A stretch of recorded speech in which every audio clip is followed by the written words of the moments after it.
a command center and finish off the Dominion. I was honestly very impressed with Mengsk here. His AI was bounds better than the stock StarCraft 1 AI. His siege positions were good, he used spells to protect his tanks, and continuously produced the units to counter me. This felt like a true duel with an opposing general, and it was a slaughter. I loved every minute of it. Almost enough to ignore the fact that I sent 782 Marines to their doom for this. Emperor's Flight is my first fight against the Protoss in a while, and I'm excited. After a brief cinematic section where my ally oh so rudely uses Not Marine to clear out the Zerg base, I get building. Normally the beginning of this mission is really annoying because you start with over 40 supply and no depots, but I conveniently only start with a few SCVs and Marines, making my life much easier. I have to reach the top right of the Protoss base to destroy a command center. The map is covered in Protoss and Zerg who both fight each other and me. I'm pretty intimidated by the Protoss after my last encounter, so I decide my first major target will be the Zerg base in the bottom right. That base drops pretty easily, and I decide the left-hand side is next. This Zerg has lurkers though, and their subterranean spines deal almost as much damage as stepping on Legos, which is not pretty. But the power of the Marine is enough, and Brown falls as well. And finally, I fight the Protoss alone, and they just sort of die. I was absolutely wrong to be afraid of them. Their base is actually really sad. Archons and Scouts have a really hard time against infantry and fold with little resistance. I should have just gone here first. The penultimate mission is Patriot's Blood, a no-build mission split into two parts. First, I must escort Duran to Stukov, and then I have to reach the central core without him. My opponent is Terran, and I have 8 Marines. They have way more than that. No, it's impossible to fight my way through this first section with Marines. There are a couple orders of magnitude too many enemies to do it, but Duran does have the ability to walk through the entire thing without damaging anybody. Until the very end, where there are these 3 floor turrets. They fully block pathing when popped up, and they can detect Duran. I'm gonna have to do something. I end up deciding that the closest non-hostile thing I can do is pop them up, use a lockdown ability on one turret, and then pull back. So they fold under the ground, get stunned without taking damage, and then Duran walks over. I'm not happy that it has to be done, but no build missions are always a little bit of a mess in these runs. After a short cutscene, I'm given 4 Marines and have the ability to move forward, rescuing allied Marines while Zerg breach the facility. I have 15 minutes to reach the end, so I have to move fast. In the other direction. Because I didn't have the ability to fight the enemies in the last segment, they're all still alive. Now they can be rescued and turned into friends. So it really did work out in a way. After backtracking, my army is significantly larger than it normally would be in this position. I roll through with an enormous death ball, recruiting more and more Marines on the way. My army gets so large it ends up pretty unwieldy, and it takes a while to get from place to place due to StarCraft 1 pathing. Eventually, I remember that this is a timed segment and I need to get a move on. I start pushing a bit more recklessly, breach into the final chamber, and get on to the point with under a minute left. For a one-sided stomp, this was far closer than it had any right to be. And finally comes to Chain the Beast, the mission that I have been dreading. There's no getting around it. This mission is going to be pure, unfiltered pain.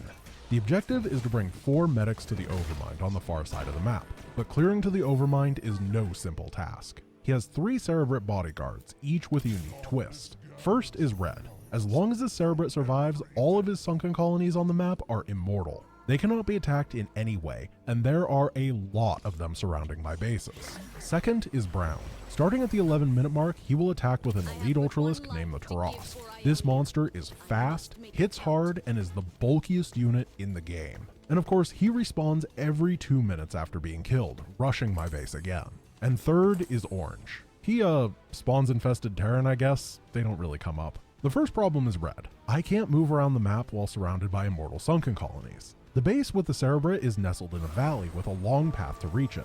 The intended answer is to either drop siege tanks on this nearby plateau or use air units. I'm gonna have to gather a large army and dive the Cerebrate, taking it down in one strike. Before attacking Red, I opt to wait for the first of Brown's Tarasks to spawn, and then the goal is to eliminate Red before the second approaches. Fortunately, the first Tarask is significantly weaker than its later incarnations. It goes down easily and my 150 supply army is ready to move out. The path is thin and full of pain. Before I find a single enemy unit, I've already dropped 40 supply. Only about 15 Marines make it into the enemy base. They put on what damage they can, but in the end, I'm down about half the supply that I started with. This is going to be a lot worse than I had expected. As I rebuilt, the Tarask respawns to ruin my day, this time at full power. Ultralisks in StarCraft 1 don't deal area damage, and somehow despite that, he chews through 13 of my Marines in a few seconds. He's going to continue to do this every 2 minutes until brown is defeated, which I can't do until red is dead, so I have to move out again. This time, with a bit of a better understanding of the path, I managed to get about 30 Marines to the Cerebrate. I stim and start to burn it down. As its 1500 HP is reduced to double digits, I'm cleaned up again. And this is not somewhere I can send a small task force to finish things off. I need another giant army to deal under 100 damage. Attempt number 3 is the one that finally works. Red's base goes offline and the sunken colonies can be cleaned up. 2 left. Next up is brown. I need to stop this Tarask or it's going to eat through all of my minerals. I've been pushing at about 150 supply because commanding more than 120 units at a time in StarCraft 1 is just something I can't do.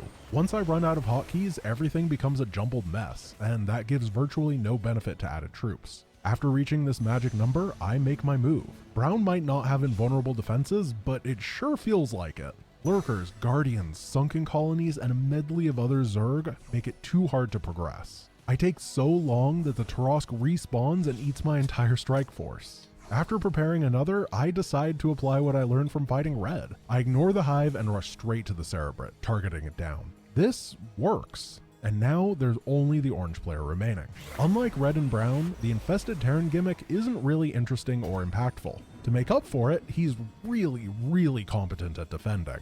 He has 2 main positions, a low ground outpost and a high ground defensive network near the Overmind. The outpost falls, but the high ground is a frustrating bust. The single ramp makes me vulnerable to area damage, and once near the Overmind, there is a huge number of lurkers. My only reprieve is knowing that the other 2 Zerg players can't counterattack as I commit forces to the assault. After sending in an unjustifiably large number of Marines to their deaths, the area around the Overmind is completely and totally secured. I build the 4 medics required for the mission and bring them to the beacons. It was not clean, it was not pretty, but it is possible to beat StarCraft 1 with only Marines.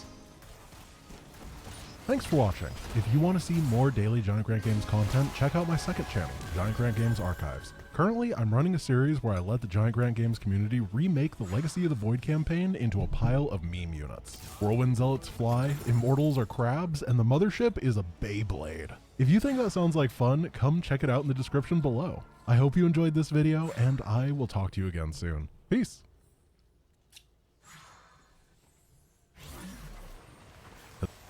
Hello ladies and gentlemen, this is Giant Grant Games, and today I'm here to ask the question, is it possible to beat StarCraft 2 without building anything? My friend Davey Gunface attempted this run on casual for Wings of Liberty and challenged me to complete all of the campaigns myself. The run has a single rule, don't spend resources to create new things. Units and buildings I start with, can rescue on the map, or can be upgraded from what I already have are fair game.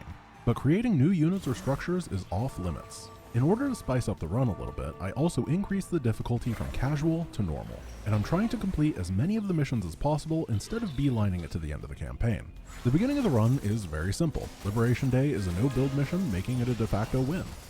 The Outlaws isn't significantly more difficult. I grab all of my units in SCVs, rescue the rebel outpost, and push the enemy base. The Bunker of Death can be a bit tricky. In order to limit my damage taken, I lift off my buildings, float them over to the bunker to soak shots, and move in to take them down. On harder difficulties, there's a siege tank in the top right of the main base, which may have been able to end the run single-handedly, but its absence on the normal difficulty means that this base's cleanup is a cinch. 0 Hour isn't particularly difficult as long as I come prepared. The Zerg attack waves can be fairly large, but the main threat are Zerglings. As long as they can't easily wrap around my pre-placed bunkers, I'm not in danger. I lift my barracks off and position them near the bunkers so that only a few Zerglings can attack, greatly minimizing damage.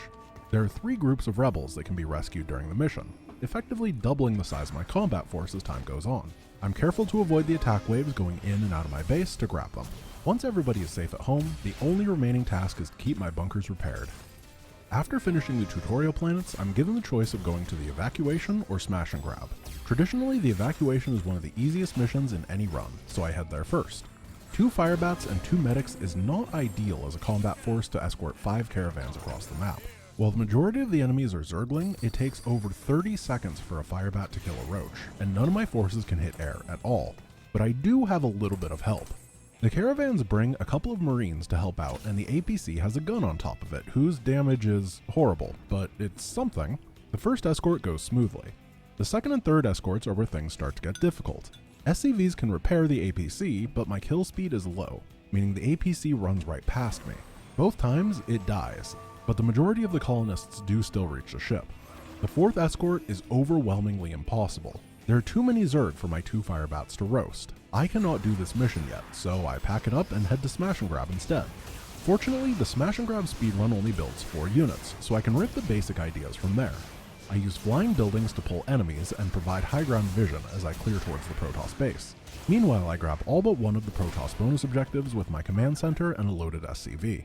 After using the horrible Firebat, having access to the equally bulky but infinitely more viable Marauder feels great. They can contest the early Protoss without issue.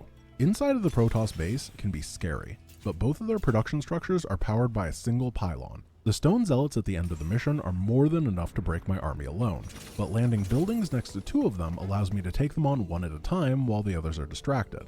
And then I realized I forgot to grab the 4th Protoss research, so I had to reload and do this again. After the mission, I grabbed the Stabilizer Medpack upgrade for my medics. Upgrades are weird in this run, as most of the time after I unlock a unit, I will never see it again. Medics and Marines are almost always present at the beginning of a mission, so I make sure to focus on them first. Being terrified of the evacuation, I head to Redstone for the Devil's Playground. This is another of the few missions where I can take a modified speedrun route. My initial Marines head north to rescue the Reapers who act as my primary combat unit, and they find Tosh's lost base. After the first lava wave, I send my Reapers around a predetermined path where I can grab additional Reapers and pick up minerals. Clearing out the southern Zerg base provides a ton of cash and gets me halfway to finishing the mission. Unlike the speedrun, I do need to kill the Brutalisk for Zerg research. After that's done, I can head to the southeastern base, clear it out, and grab enough money to be on my way in a cool 5 minutes. The Zerg research from the Brutalisk, in addition to the 3 that I start with, gets me to the bunker's extremely important Shrike turret upgrade. The research is terrible, and I would not recommend it to anyone.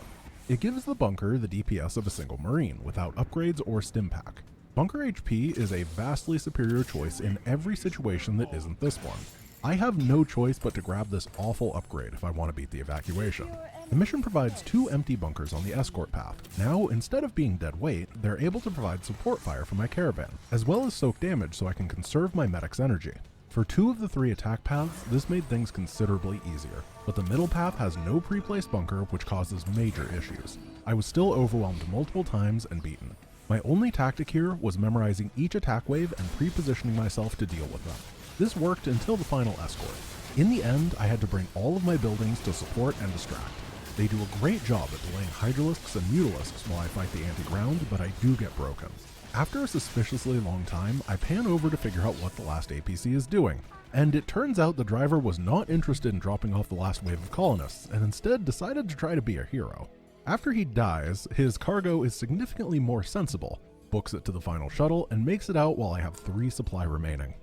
Next up is the Great Train Robbery. I felt pretty confident in this mission because there are 6 Diamondbacks around the map that can be rescued. They're highly microable and pack a punch, allowing me to quickly eliminate the train's defenders without any issue. In order to further dilute the incoming pressure, I use my barracks and factory as distractions for the train's escorts. This causes them to briefly attack the buildings until they're too far away from the train, and then get ordered to return to escort duty, giving me an easy line of enemies to railgun. Utilizing these buildings, I was even able to take down the Dominion kill teams, forcing the Marauders into a choke point where they couldn't fire efficiently.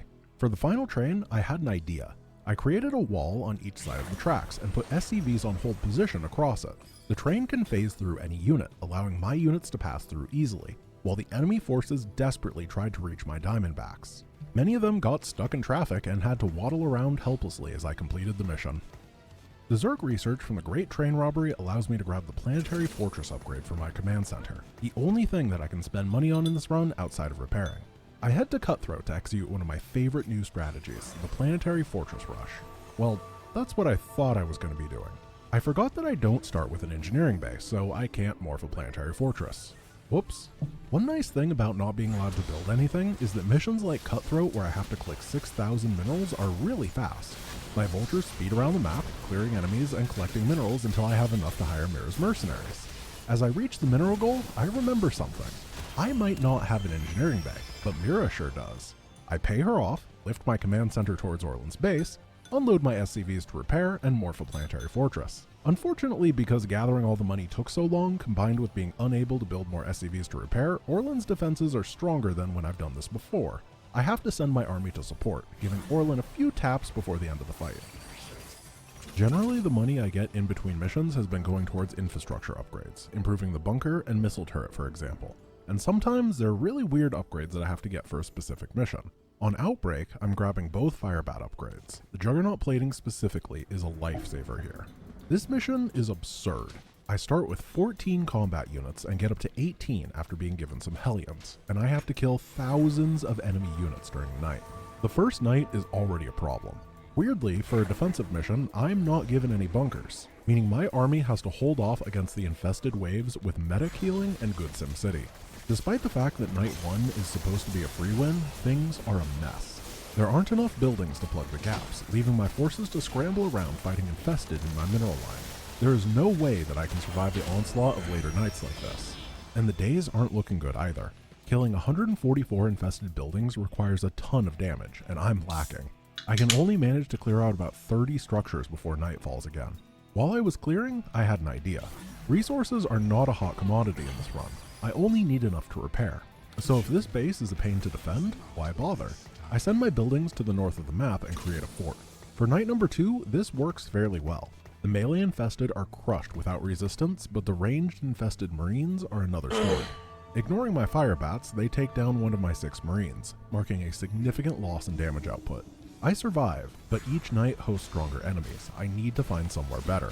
During day number 2, I grab all of my SCVs to help kill buildings faster. That's how desperate for damage I am. And as the third night comes, I nestle up in my new base, the top of this ramp. My plan is simple. Units don't get vision of the high ground until they're halfway up a ramp. I place my Firebats directly above that line. Instead of firing back, infested marines walk straight to their deaths. The third night marks the arrival of the Aberration, the only unit bulky enough to fight back. Fortunately, this mission has a special version of the Aberration who is much weaker than later versions. The remaining mission is more of the same. As houses are cleared, the pressure during the nights is relieved, but the quality of enemies rise. And after 42 grueling minutes, I finally managed to clear all of the infested structures. Welcome to the Jungle is a blitz. The enemy Protoss cascade out of control quickly, and as soon as they start fielding Void Rays, I will die. I need to collect 7 Terrazine canisters before they can notice I'm here. My army is pretty terrible. 3 Goliaths support high damage but have low durability, and 2 Marines also have high damage and low durability. At least I have damage. For the first 4 Terrazine canisters, I use a trick. For whatever reason, only on the first 4 canisters, if you cancel gathering twice, the enemy defenders won't show up. I then beeline it to the right hand side, gathering 2 more Terrazine altars. Meanwhile, I'm floating my command center to the left with an SCV, drop it off, and have him collect the Protoss relic. My repairing SCVs managed to outdo the defenders for altars 5 and 6, but I'm losing my base to a counterattack. Leaving the final altar to do solo makes it more manageable, but their defenders tear into me. I'm left with 3 combat SCVs and 2 Goliaths. Once all the Terrazine has been harvested, my valiant defenders charge headlong into the Protoss to grab the final relic. They will die, but I escape Belshir with 3 supply and all of the bonus objectives. I went into Engine of Destruction pretty concerned. The Wraith is by far the worst unit in Wings of Liberty, and escorting the Odin through a well-defended base without any firepower would suck. In order to maximize my AI allies' potential with the Odin, I had a plan. Instead of generically weakening the enemy's bases, I would focus solely on taking down their air units. The Odin's anti-ground power is incredible, but it will often get stuck firing its lackluster anti-air missiles against battlecruisers or medevacs. I figure if only ground remains, things will go well. And they do. I've barely ever played this mission on a difficulty lower than Brutal, and it's shocking how easily the Odin cleans up every base with minimal support. Once flyers aren't an issue, the Wraiths shift priority to the starports. Their horrible anti-ground attack means this is basically pointless, but it's something for them to do as I wait for Tychus to rip and tear his way through the enemy bases. Normally, Media Blitz can be a bit rough, with 3 bases that attack early and often. The sneak attack is designed to allow the player to take out one of the 3 bases, but I can do a little bit more than that.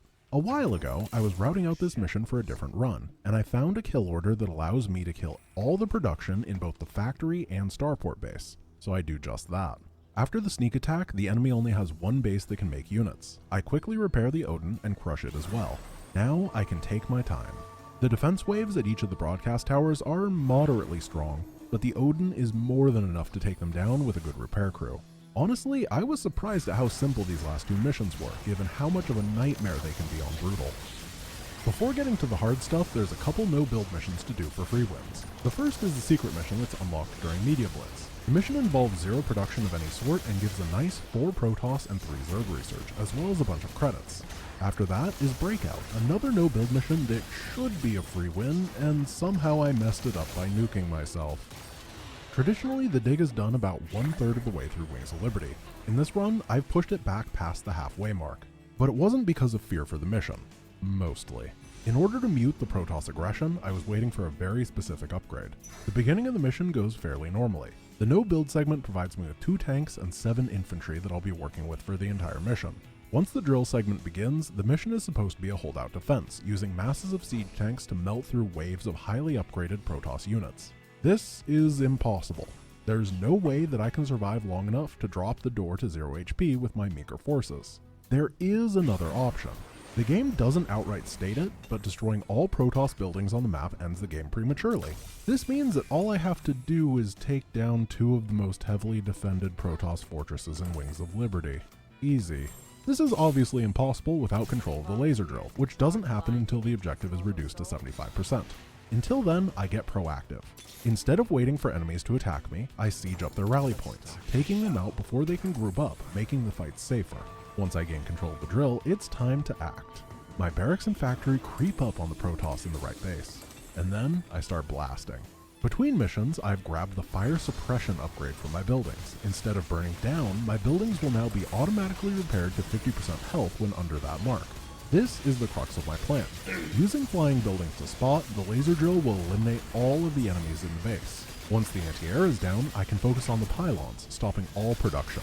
While I do this, defenders will constantly come out to contest me, but because the fire suppressors keep everything at 50%, as long as they can't kill my buildings, they make 0 progress. This idea works because of a weird quirk of the mission. The 2 Protoss bases aren't actually the same player. Instead, they're 2 separate players with the same name, and the right base doesn't have a nexus. This means that the northern AI, who has probes and could potentially rebuild pylons forever, instead sits around and watches his ally die. It's important that I'm constantly using the drill to attack Protoss forces during this. The way that the attack difficulty is determined on the dig is based on the door's HP. Easy attacks come when it's over 2/3. Between that and 1/3, the scary waves start. And if it drops to the final third, I'm dead. I never let the drill pass the first phase of attackers. The second base is a bit more technical, but it's mostly the same idea. The difference being that they have 2 nexuses and a good number of probes to rebuild, as well as infinite money. I send my factory on a sneak attack behind enemy lines, slipping towards their minerals. Once I find them, I target down every probe and the nexus. After repeating this at the second nexus and getting uncomfortably close to losing my factory, all I have to do is pick off the pylons and depower the Protoss, and the mission is mine. Completing the dig unlocks me the Protoss mission chain. These missions provide about 1/3 of the game's research in 4 missions, making it an alluring place to go next. To make things even sweeter, Whispers of Doom is a no-build mission, so I win. After that comes a sinister turn. I have 6 probes, and I have to defeat a hybrid who has hundreds of HP and shields, does area damage, 2 shots probes, and respawns whenever killed. There is very little that I can do here. I grab minerals with each of my probes and head out onto the map. I use the return cargo trick from Heart of the Swarm Deathless to make my probes only take shield damage and clear a path through the bridge. The bridge won't extend until I mine a certain number of minerals. Once extended, Mar comes to attack. I have to slip my probes through the enemy base to the objective. I found that I can reliably get 3 probes into the final section. And then a Zealot and Stalker show up at my main nexus. All of the buildings around this nexus aren't actually mine until I complete a tutorial on how to build a pylon to power them, which I can't do. The Zealot, Stalker, and Mar kill me. I did the math, and if I could teleport my probes onto the objective the moment the bridge extends, and they were invulnerable, there still wouldn't be enough damage to win before my nexus dies. It's mathematically impossible. If I could stop the attack somehow, maybe I can make it work, but the enemy constantly rebuilds anything that dies. And once they remake 3 units, the bridge will open and Mar will head my way to end my day. Often, when things get tough, I enlist the help of the community to look through the editor so we can figure out the details of what exactly is happening. The mission has 3 distinct phases. The beginning, where the enemy AI does nothing, this phase ends after about a minute. Phase 2, where a stalker attacks in a scripted sequence and the AI starts being able to rebuild lost units, but not buildings, and doesn't send attack waves. And Phase 3, where the bridge to the final objective is open, the AI is fully active, and Marvel starts attacking. Figuring out anything past this was hard. I believe that this was the first mission designed in StarCraft 2, and as a result, it's difficult to exactly parse what's going on in the trigger editor. Many of the triggers are poorly explained, and even weirder, some of the mission was written in Galaxy Script, the proprietary programming language that StarCraft 2 was built on. Nothing else in the campaigns, co-op, or arcade is written in Galaxy Script, instead using the modules built to streamline things. This leads me to believe that the game's basic systems, such as the trigger and unit editors, weren't finished when this mission was made. In order to trigger Phase 3 and extend the bridge, one of three things must happen. Either the player mines a certain number of minerals, the player creates 7 units, or the AI creates 3 units. At least that's what it says in the editor. This is where I was confused. It turns out that the enemy creating 3 units doesn't exactly work how it was intended to. If a unit is killed and rebuilt in Phase 2, it counts as 1 rebuild. If a different unit is killed and rebuilt, that would bring up the count to 2. But if the replacement units are killed and replaced again, that doesn't move the counter, and the AI will stop replacing units after the second time. This means that if I kill these 2 stalkers repeatedly until they stop spawning, distract the Zealot and Sentry as I unpower the 2 gateways, and then murder everything in this base, the Zealot Stalker attack wave can't be built. After that, I eliminate the bridge guards, activate Phase 3, cross the bridge, and slip 4 probes to the end. Unfortunately, there is no reliable trick to get 4 probes past. I restarted at least 30 times, hoping the AI would spread their damage evenly enough that I could accomplish this. Now comes the magic. Whenever one of the preservers is freed, Mar is teleported back home to defend. If I hide my probes, Mar will start the long trek across the map again. Each time he gets close to my nexus, an objective dies, teleporting him back home and preserving my nexus. As the 3rd preserver is freed, the story concludes on the 6 probes who killed 13 stalkers, 2 sentries, 2 zealots, and the progenitor of the hybrid. And here comes the bad news. I only learned how this worked after I had finished the run. During the run, I had moved on because I believed it was impossible. After I was finished, I came back and confirmed that not only was this mission possible, but the mission after is a free win, and In Utter Darkness is surprisingly easy as well. This cost me a ton of research points that I really could have used during the run. After giving up on a sinister turn is the Mobius Factor, one of the easiest missions in StarCraft 2. I have to kill 3 data cores using medevacs to run around the map in the skies. There are mercenary to rescue on the rooftops to aid me. These mercenaries are more than enough to crush the mission on their own. The first data core is designed to die to your initial forces. The second core is incredibly well defended, but has a random weak point behind it where it can be shot without retaliation, and the final core can be rushed down with mercenaries. While I say the mission is easy, that's not entirely true. The pressure the enemy puts on gets pretty bad pretty fast. I end up ignoring the Brutalist bonus objective in the middle of the map to guarantee a safe and smooth victory. Supernova is the final time that I get to steal speedrun strategies for this run. There's a specific route that's pretty simple to take, where 4 cloaked banshees can easily go across the map, spending only a couple seconds inside of enemy detection range. After sniping this cannon, they have an angle to fire at the objective without the enemy being able to attack back at all. At this point, I don't have any more use for Protoss research, but it does take about a minute to blow up the final objective, so I grab them while I wait. This mission is such a free win that I accidentally move my Banshees into detection range of a cannon, almost lose them all, and still come out of it fine. Maw of the Void is the final Tal'Darim mission, and as is tradition, I cannot play the long game with them. I'm given 3 battlecruisers to work with and a handful of SCVs. Once I obtain my base, I send everything to the bottom of the map, including my command center filled with those SCVs. The Ripfield generators do not do a ton of damage, but will grind me down over time. I eliminate all the enemy flyers and creep through the bottom of the map, but hurry as best as I can. To the south of the main objective is a Ripfield generator. When destroyed, a very small area opens up where no Ripfield exists. I drop my SCVs here and get repairing. And then the enemy mothership finds me. I try to contest it and get destroyed. After a couple more attempts, it's pretty obvious that I cannot fight anything in this mission. After reloading, I bait the mothership with my command center and swoop in from the left with my cattle bruisers. Because of the cellular reactor upgrade, they each have enough energy to fire off 2 Yamato cannons and kill the objective before the mothership can contest. Before heading to Char, there are 2 more missions, the split choice at the end of the Colonist quest line. I'm going to do both. Siding with the Doctor brings me to Safe Haven, a joke of a mission. I'm given 3 Vikings and some infantry to kill 3 Nexuses and an elite mothership with 6,000 HP. The mission is designed around the Vikings' ability to land. The first 2 Nexus have cliffs overlooking them. The landed Vikings can easily land there and clear everything out. The bottom base is a bit more tricky, but saving this for last gave me the tools that I need. I approach with the Vikings from behind and drop mules from the orbital command center to repair them.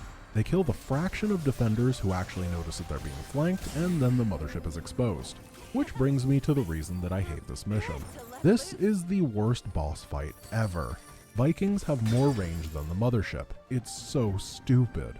This big bad boss sits around charging its laser beam while I spend 3 minutes shooting it with missiles until I win. Most of Wings Liberty is incredibly polished, but man, this mission is a letdown.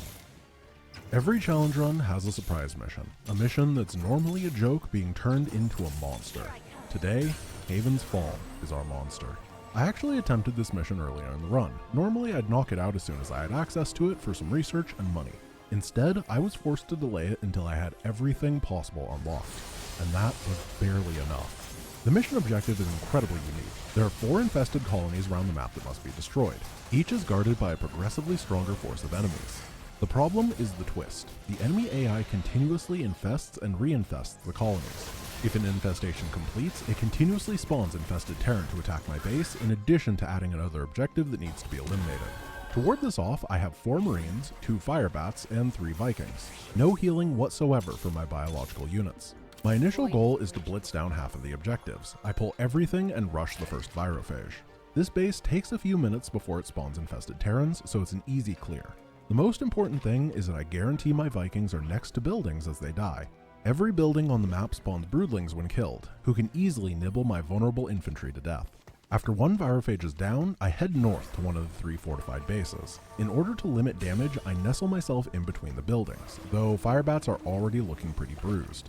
My goal here is to clear the infested colonist buildings and the hive. The colonist buildings automatically spawn infested Terran forever, so they're a threat if left alone. Once the production is gone, I don't care about the tech structures. As this base is cleared out, infestations start, and the trouble begins. The way infestations work is that a few overlords, mutalisks, and broodlords head towards the point. Once they arrive, an overlord drops a drone, who morphs into a Virophage. Once a Virophage is complete, they spawn infested Terran continuously until the objective is cleared. As soon as the infestation starts, I need to start clearing defenders. Each time an infestation happens, my Vikings need to kill 7 mutalisks and a few broodlords. Then they have to land, kill the Virophage and its ground defenders. It's a lot of stuff and there is not time to waste. The first infestation took a couple tries to figure out, but it goes down without much issue once I'm used to it. Then I strike the southern base. The defenses here are tough, and leads to the unfortunate death of my Firebats and a Marine, bringing my combat unit count down to 6. After clearing the defenders, I target fire the hive and hatchery. This base is crippled just in time to stop another infestation. By this time, the enemy is sending attack waves. In addition to clearing the Virophages, I now have to deal with random excursion of infested Terran, which slap incredibly hard for whatever reason. I'm 15 minutes in, and there's only 1 operational Zerg base remaining. Maybe this won't be so bad after all. The difference between this base and the previous ones is that the infested colonist compounds are now online.